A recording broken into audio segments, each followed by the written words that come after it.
18 தமிழினத்தின் வரலாற்றில் மாறாத வடுவாக படிந்து போன நாள்தான் மே 18. புள்ளிவாய்க்கால் படுகொலை என்று அறியப்பட்ட நாள் இது.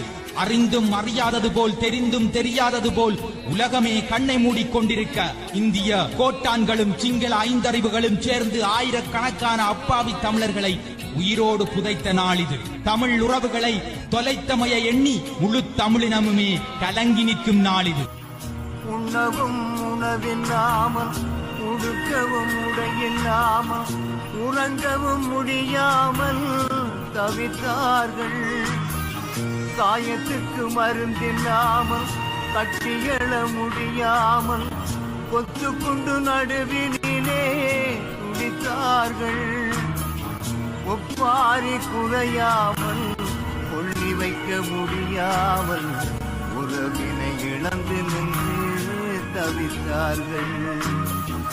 ஒப்பாரி குறையாமல், கொள்ளி வைக்க முடியாமல், உறவினை இழந்து நின்று தவித்தார்கள்.